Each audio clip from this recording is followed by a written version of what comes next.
am Wild Humphrey, and they call me the Fact Master, because I will tell you all the things you never knew you didn't know. I'm faster than Google, and everything I tell you is from up here, and that is a fact.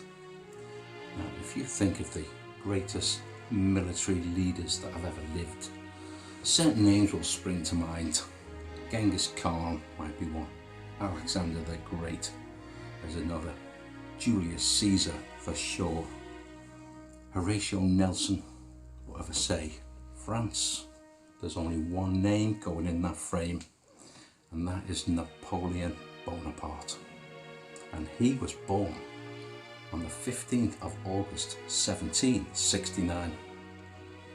But he wasn't born in France, oh no, he was born in Corsica, Italy. And as he grew up, he detested the French. He wouldn't forgive France for what they'd done to his homeland. But despite all this, he was drawn to France, and by the age of 10 was living in the French mainland, learning the French language, which he learned pretty quickly, pretty well, and it served him in good stead for future times, because come the French Revolution, he found himself serving in the forces of his new country, and because of his intelligence, the fact that he had a great battle mind, tactically superior to all those around him, he rose through the ranks very quickly, and before he knew it, was commanding thousands of men. Now this guy, Napoleon, he fought many wars and many more battles, and most of them he won. But the ones he didn't win was, of course, the ones that cost him dearly. Famously was the Battle of the Nile in 1798 on the 1st of August, where he took on the might of the British, and they destroyed his fleet. He lost everything but 2 ships and learnt a very harsh lesson that day. Another time he took an army to Russia, right to the heart of Moscow, thinking he was going to conquer Russia. Of course he couldn't. After 5 weeks he turned round to come back, and he had seriously underestimated the weather. The Russian army didn't need to go after them. What happened was the weather was so cold. Over 10,000 of his troops perished on the way home. Over 10,000. It's very costly for Napoleon indeed. And there'd be others, but as I say, he would win most of them.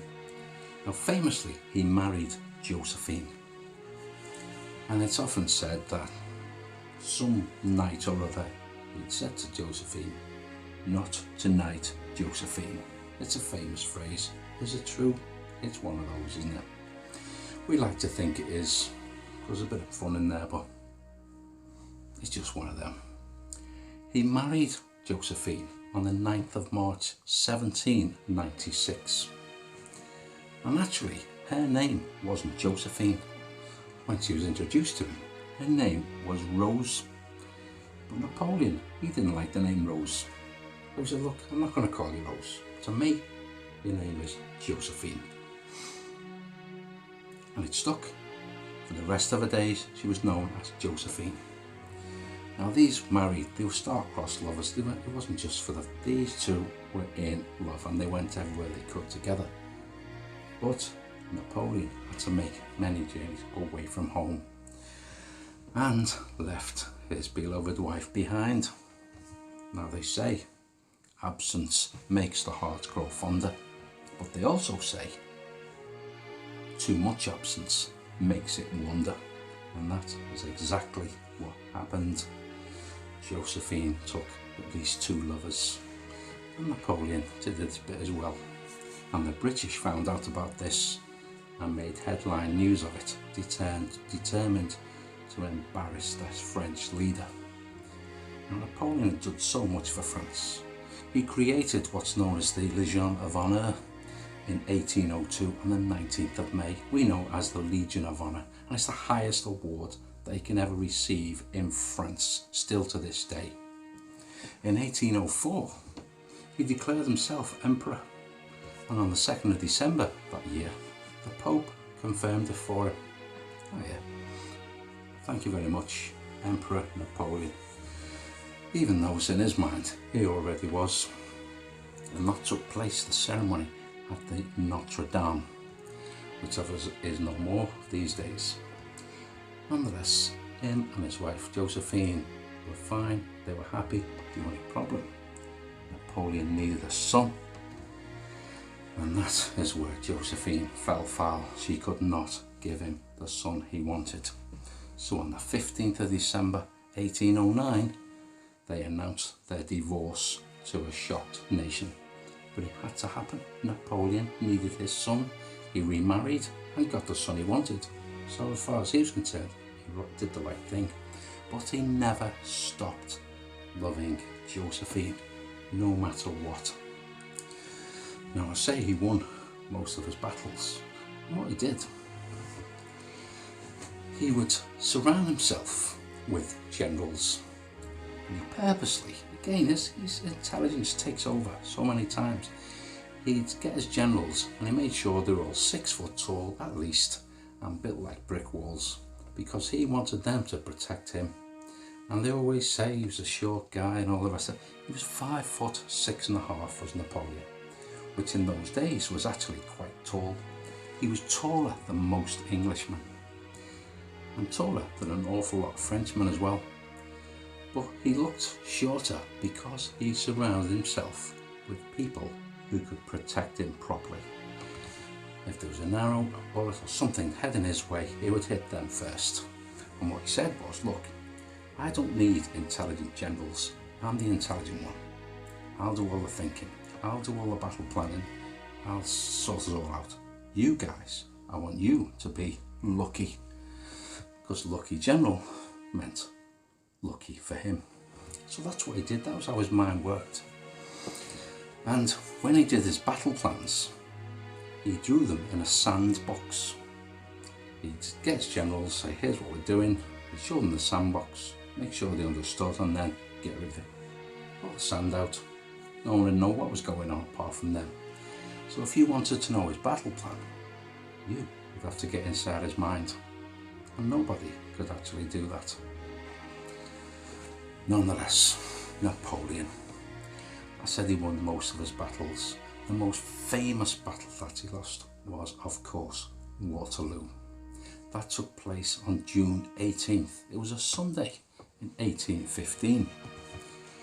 And this was his second term as emperor, and became known as Napoleon's 100 Days, this, because Waterloo finished it for him. It was 4 days after the battle he abdicated the post of Emperor of France. And he actually realised soon after that his life was in danger. A lot of people were gunning for him. So what does he do? He turns to the British and surrenders, gives himself in. Well, the British took him, plonked him on St. Helena and left him there for the rest of his days. He couldn't get off there. Now, I said he never stopped loving Josephine. And Napoleon lived right up until the age of 51. Which doesn't seem that old now, but then, considering what he did, wasn't bad. He died on the 5th of May 1821 in St. Helena. And when he died, nothing really much happened. There was a bit of a funeral, got buried, but most people didn't blink an eyelid. It was just another death. But the French, they are notoriously slow at realising what's right in front of them. When it came to Bastille Day, it took them over 90 years to declare Bastille Day as their day. When they built the Arc de Triomphe, they started to build that incredible landmark on the 15th of August, Napoleon's 37th birthday. But it took him so long to build it. He died before it was finished. 50 metres high, 45 metres wide. Napoleon, his name and the name of his generals are all on the Arc de Triomphe, and what a landmark that is. But he never got to see it, and after he died, it took them 19 years to give him a proper emperor's funeral. What they did in 1840, exhumed his body, put him in a nice fancy emperor type coffin, and did a parade through the streets of Paris, and thousands of people came out to cheer the life of Napoleon and remember his death. Now, the day of this incredible funeral that they finally did was the 15th of December, the anniversary of his divorce from Josephine. Finally, this emperor, this man who'd done more for France than anybody, turned it into one of the greatest countries military ever, was finally accepted by the people properly. He'd been born in Italy, became French, led the country as their greatest emperor. They said he was a little guy. Actually, he wasn't that small. Did he say not to like Josephine? Well, only him and Josephine will know that. But the fact is, the French love him, even though they called him the Little Corsican. And that is a fact. His memory lives on. I want to say I am Wild Humphrey. Thank you for watching my video.